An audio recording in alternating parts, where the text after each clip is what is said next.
وعلیکم السلام مولوي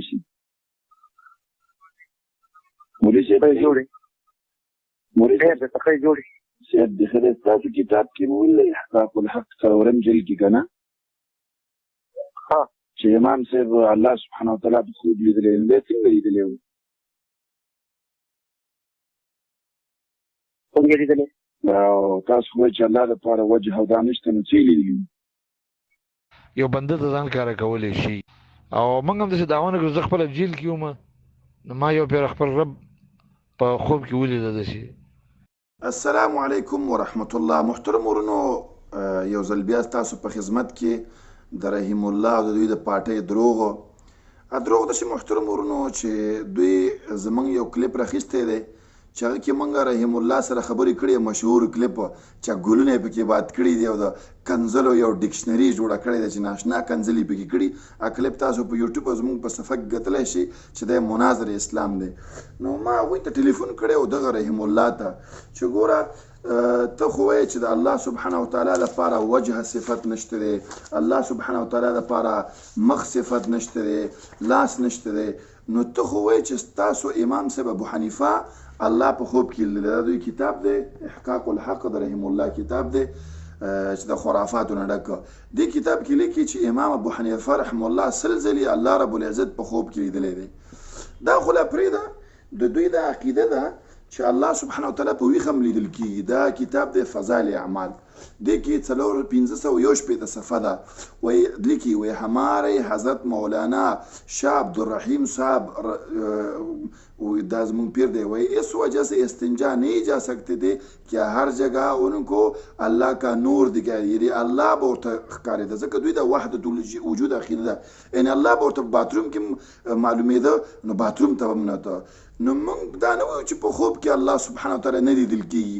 موږ اصل کې په دې مقلدینو رد کړی چې ګوره تاسو خو وایئ چې الله سبحانه وتعالی مخ نه لري، تاسو خو وایئ چې الله لپاره لاس نشته، نو ته چې وایئ چې امام صاحب ابو حنیفه رحم الله سل ځلې الله په خوب کې لیدلی، نو کوم شی لیدلی و؟ څه یې لیدلي وو؟ دې ته رد وایي چې ګوره فتؤمنون ببعض الکتاب وتکفرون ببعض، یعنې ته چې یو کس وینې په خوب کې نو کوم ځای به ته وینې چې ته پوه شې چې او د احمد و. نعوذ بالله موږ دا اعتراض هم کړی چې نعوذ بالله د الله پونډۍ لیدلې وه، دې باندې پوه شو چې دا الله دی، خپۍ لیدلې وه په دې پوه شو چې الله دی، الله خو مخکې لیدلی نه دی، نو څنګه پوه شو چې دا الله دی؟ دا د دوی کذب بیاني چې یو ځای کې یوه خبره کوي چې الله لپاره وجهه مخ دا صفتونه نشته، بیا وایي چې زموږ مشرانو الله سبحانه وتعالی په خوب لیدلی. خوب کې لیدل دا کومه بعید نه ده، حدیثو کې دا خبره ثابت ده. تقریبا په دې کې 15 روایتونه دي. مسند احمد کې حدیث دی، ابن عباس فرمای و نبی صلی الله علیه وسلم فرمای چې اتانی رب العالمین ما تراغه فی احسن صورت، په ښایسته صورت کې ما ته رب العالمین راغی. مسند احمد کې 3404 حدیث نمبر دی.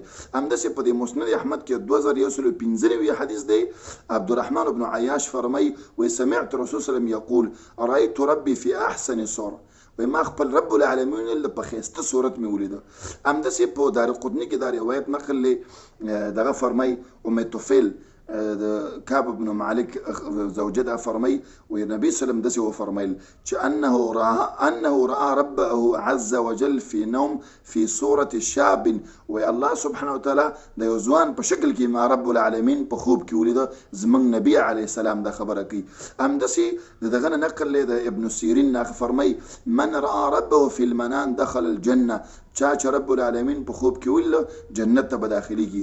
نو دا کومه بعیده خبره نه، په خوب کې لیدل دا خو موږ د دې انکاري نه یو، موږ تاسو باندې رد کوو په ویډیو کې چې ګوره تاسو وایئ چې رب العالمین مخ نه لري، نو تا په خوب کې څه ولیدل؟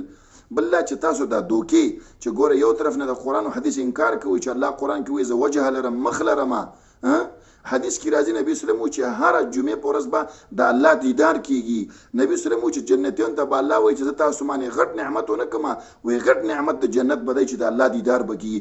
دا ظالمان بدعتیان وایي چې د الله نه مخ شته دی نه لاس شته دی، یو شي صفت نه منکاري ده، معدوم شي عبادت کې. نو دلته موږ چې وضاحت کوو د دې چې رحم الله سره موږ لګیو، هغوی انکار کوي چې د الله وجه نشته، نو په خوب کې څه ولیده. او د شیخ صاحب من الله خبره بالکل سیده، حدیثو کې دا ثابت ده.